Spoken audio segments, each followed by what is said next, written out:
السلام علیکم۔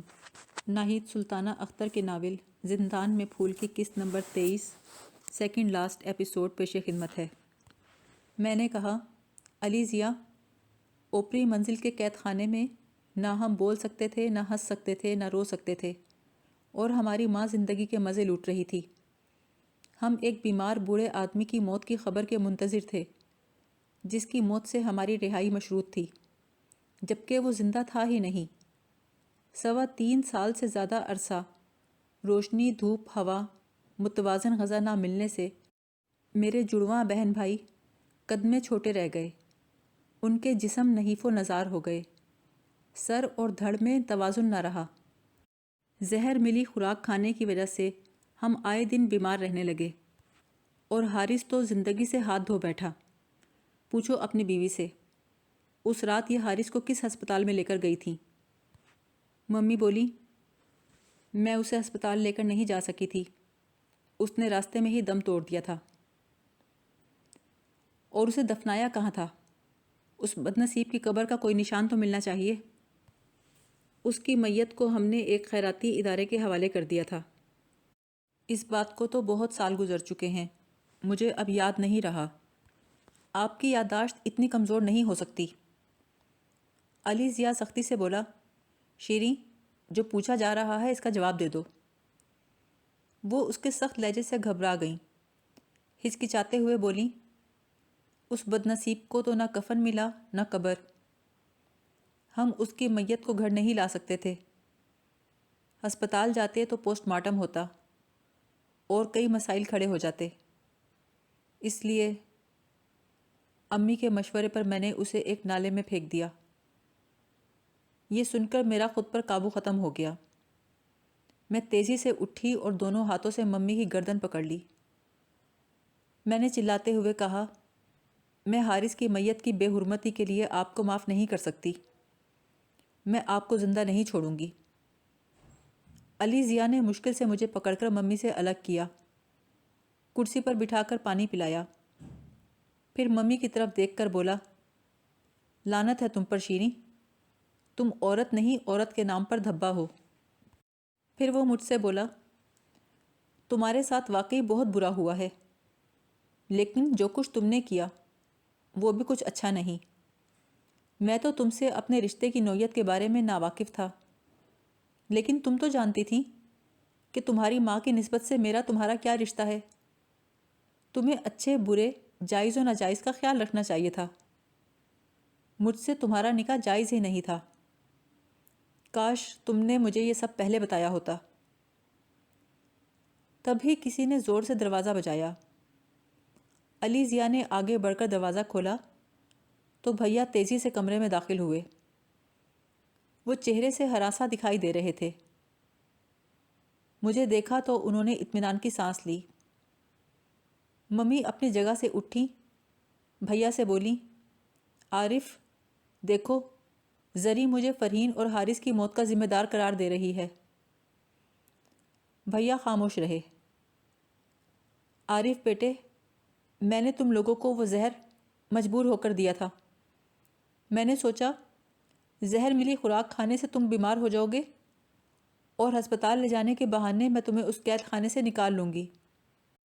بھیا خاموشی سے ممی کو دیکھتے رہے، پھر بولے، میں سمجھتا تھا نانی جان ہمیں جو خوراک دے رہی ہیں اس میں شامل زہر کا آپ کو علم نہیں۔ آج پتہ چلا وہ زہر ہمیں آپ دے رہی تھی۔ میں نے کہا، بھیا، کیا آپ جانتے ہیں ہمارے چھوٹے بھائی حارث کی قبر کہاں ہے؟ اس کرۂ ارض کے کسی کونے پر ہمارے بھائی کی قبر نہیں ہے۔ ہماری ماں نے اسے ایک نالے میں پھینک دیا تھا۔ بھیا ٹکٹکی لگا کر ممی کو دیکھتے رہے، پھر بولے، آپ نے اتنا ظلم کیوں کیا ممی؟ کیا آپ کا دل ذرا نہ کانپا؟ ہم نے کیا قصور کیا تھا؟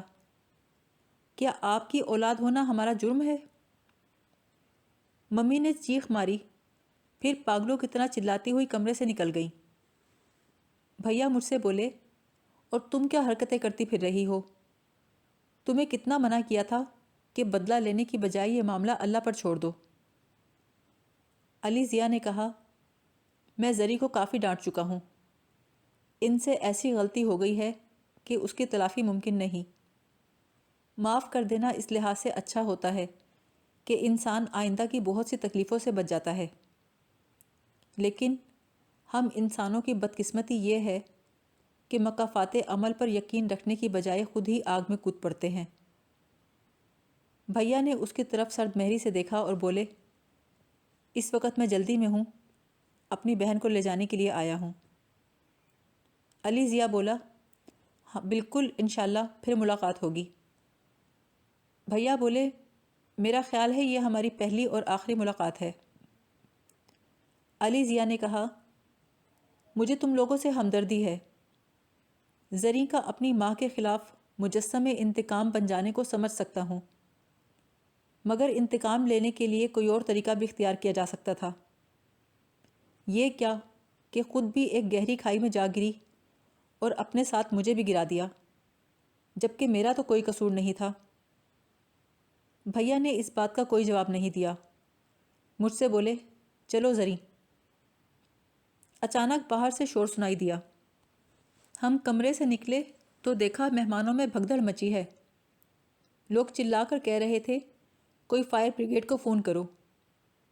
ہم فوراً ہی راہداری سے گزر کر بیرونی دروازے سے باہر نکل گئے۔ گلی میں پہنچ کر دیکھا عمارت بری طرح آگ میں گھری ہوئی تھی۔ علی ضیاء فوراً واپس مڑا، حویلی کی طرف لپکا۔ میں نے چلا کر اسے روکا، علی اندر مت جاؤ، آگ بہت شدید ہے۔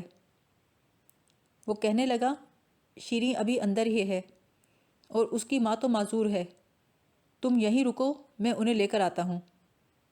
وہ جلتی ہوئی عمارت میں تیزی سے چلا گیا۔ ذرا دیر کے بعد 2 ملازم ممی کو زخمی حالت میں باہر لے کر آئے۔ فائر انجن اور ایمبولینس کے پہنچنے تک نانا جان کا گھر آگ میں بری طرح گھر چکا تھا۔ اس دوران بھیا مجھے لوگوں کے ہجوم سے ایک طرف لے گئے۔ ذرا فاصلے پہ کھڑی ایک عورت آدمی سے کہہ رہی تھی، آگ لگنے سے پہلے ایک ملازم نے شیری کو پٹرول کا ڈبہ لے کر اوپر جاتے دیکھا تھا۔ مرد بولا، بھلا شیری اپنے ہی گھر میں کیوں آگ لگائے گی؟ بھیا مجھ سے بولے، زری چلو یہاں رکنا ٹھیک نہیں ہے۔ میں خود بھی پولیس کے سوال و جواب کا سامنا کرنے کی ہمت نہیں رکھتی تھی، لیکن میرے اسٹیج پر آنے کے 1-2 نہیں سینکڑوں لوگ گواہ تھے۔ آگ پر قابو پانے میں کئی گھنٹے لگ گئے۔ علی نانی جان کے کمرے میں پایا گیا۔ نانی جان اس کے بازوؤں میں تھیں۔ دونوں آگ سے محفوظ تھے، لیکن دم گھٹنے سے مر گئے تھے۔ علی کی لاش باہر آئی تو میں رو پڑی۔ میرے کانوں میں اس کی آواز گونجنے لگی، زری تم نے تو اپنا انتقام لے لیا، پر میرا کیا قصور تھا؟ پولیس کو میں نے یہی بیان دیا کہ علی ضیاء میرے دوست تھے۔ ان کے اصرار پر میں نے اس تقریب میں ڈرامائی انٹری دی تھی۔ محفل موسیقی اور انٹرٹینمنٹ کے لیے علی ضیاء نے مجھ سمیت ٹی وی کے کئی آرٹسٹ بلا رکھے تھے۔ میرے اس بیان کی وہاں موجود لوگوں نے تصدیق کر دی۔ نانی جان اور علی ضیاء کی نعشیں دیکھنے کے بعد ممی کی حالت بہت خراب تھی۔ وہ چیخیں مار مار کر رو رہی تھیں۔ ان کے دوست احباب اور ملازموں نے ان کو گھیر رکھا تھا۔ صبح تک ہم وہی رہے۔ بھیا نے علی ضیاء اور نانی جان کی تدفین میں شرکت نہیں کی۔ ملتان سے روانہ ہوتے وقت میری آنکھیں بھر آئیں۔ ممی سے انتقام لینے کی کوشش میں نے اپنے آپ کو بہت دکھ پہنچا لیا تھا۔ میرا خیال تھا بھیا مجھے بہت سب سرزنش کریں گے، لیکن بھیا نے بس اتنا ہی کہا، تم کب تک اس گرداب میں گھومتی رہو گی؟ میری نصیحت پر عمل کیوں نہیں کرتی؟ میں نے شرمسار ہو کر سر جھکا لیا۔ زریں، بھول جانا اور معاف کر دینا انتقام کی آگ میں جلنے سے کہیں بہتر ہے۔ بھیا، آپ کو کیسے پتہ چلا کہ میں یہاں ہوں؟ بولے، جب ڈاکٹر شعیب نے مجھے تمہاری شادی کا بتایا تو میں پہلی اویلیبل فلائٹ پکڑ کر پاکستان آ گیا۔ لاہور پہنچا تو تمہاری ملازمہ سے معلوم ہوا تم ملتان گئی ہو۔ اتنا معلوم ہونے کے بعد میرے لیے یہاں پہنچنا کیا دشوار تھا۔ اب لاہور پہنچ کر جلد سے جلد اپنا سامان باندھو، ہمیں فوری طور پر کراچی پہنچنا ہے۔ زری تمہیں کچھ اندازہ ہے تمہاری اس حرکت سے میں اور ڈاکٹر شعیب کتنا پریشان ہوئے ہیں۔ وہ ہسپتال جا پہنچے اور میں اپنا امتحان چھوڑ کر آیا ہوں۔ میں نے تڑپ کر پوچھا، کیا ہوا ڈاکٹر صاحب کو؟ انہیں ہارٹ اٹیک ہوا ہے، انتہائی نگہداشت کے وارڈ میں رکھا ہوا ہے۔ اگر مجھے تمہاری طرف سے بہت تشویش نہ ہوتی تو میں انہیں اس حالت میں چھوڑ کر ہرگز نہ آتا۔ بھیا کی زبانی ڈاکٹر شعیب کی بیماری کا سن کر میرا دل ڈوب گیا۔ یا خدا، ڈاکٹر صاحب کی زندگی بخش دے۔ میں دل ہی دل میں سوچ رہی تھی کہ کس منہ سے خدا سے دعا مانگ رہی ہوں۔ کیا میں خدا کے احکام پر چلی ہوں؟ ممی سے انتقام لینے کی خواہش نے مجھے اندھا کر دیا تھا۔ اب سوچ رہی تھی کہ میں کیا کر بیٹھی ہوں۔ میں نے التجا کی، یا خدا مجھے معاف کر دے۔ پھر سوچا، کیا میں ممی کو معاف کر سکی تھی؟ میں کون تھی جو خود سزا دینے چلی آئی؟ کیا مجھے خدا سے انصاف نہیں مانگنا چاہیے تھا؟ اب سوچ رہی تھی کہ ممی کو کتنی بری ماں سمجھتی ہوں، پر خود کیا ہوں؟ کیا راحیل کبھی مجھ پہ فخر کر سکے گا؟ کبھی اسے میری ممی سے بدلہ لینے میں ان کے شوہر سے نکاح والی حرکت کا پتہ چلا تو کیا وہ مجھے محبت کر سکے گا؟ محبت تو دور کی بات، کیا وہ مجھے معاف کر سکے گا؟ جب سے میں لاہور آئی تھی میرا زیادہ وقت ٹیلی ویژن کی نظر، باقی وقت علی ضیاء کو ٹریپ کرنے میں لگ گیا۔ راحیل کو تو میں وقت ہی نہیں دے پا رہی تھی۔ کیا میں راحیل کی مجرم نہیں تھی؟ بھیا نے مجھے سوچوں میں گم دیکھا تو بولے، لاہور میں تمہارا قیام کہاں ہے؟ میں نے کہا، پہلے تو کرائے پر تھی، اب اپنے اپارٹمنٹ میں ہوں۔ لاہور پہنچ کر میں نے اپنا ضروری سامان پیک کیا، فلیٹ کو تالا لگا کر بند کیا۔ میری ملازمہ ہمارے ساتھ کراچی جانے کو آمادہ ہو گئی۔ لاہور ایئرپورٹ سے کراچی پہنچنے تک میں خدا کے حضور گڑ گڑا کر دعائیں کرتی رہی۔ کراچی پہنچی تو ڈاکٹر شعیب کو دنیا و مافیہا سے بے خبر بستر علالت پر پڑا دیکھا۔ لاہور جاتے وقت میں انہیں تندرست بھلا چنگا چھوڑ گئی تھی۔ اس وقت ان کی رنگت سفید پڑی تھی۔ میری آنکھوں میں آنسو آ گئے۔ ان کو اس حالت میں پہنچانے کی ذمہ دار میں تھی۔ بھیا اور میں گڑ گڑا کر ان کی زندگی کی دعائیں مانگ رہے تھے۔ کئی دن کی تکلیف کے بعد جب انہوں نے آنکھیں کھولیں تو میں ان کے سرہانے موجود تھی۔ کہنے لگے، زریں کب آئی؟ میں نے کہا، میں تو آپ کی بیماری کی خبر سنتے ہی دوڑی آئی۔ وہ ہلکا سا مسکرائے۔ میں بولی، آپ سے کہا تھا نا کہ لوٹ کر آپ کے پاس ہی آؤں گی۔ تو علی ضیاء کو چھوڑ کر آئی ہو؟ نہیں، وہ مجھے چھوڑ کر چلا گیا ہے۔ میں کچھ سمجھا نہیں۔ میں یہ تفصیل بعد میں بتاؤں گی، فی الحال آپ زیادہ باتیں مت کریں، ڈاکٹر نے باتیں کرنے سے منع کیا ہے۔ چند دنوں میں ان کی حالت بہتر ہونا شروع ہو گئی۔ وہ 13-14 دن ہسپتال میں رہے۔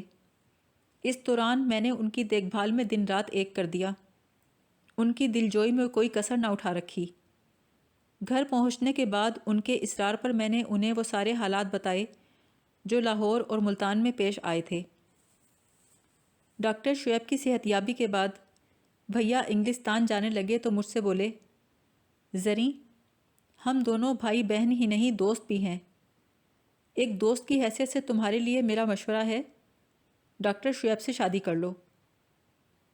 بھیا نے میرے سر پہ ہاتھ پھیرا، راحیل کو پیار کیا اور دعا دے کر چلے گئے۔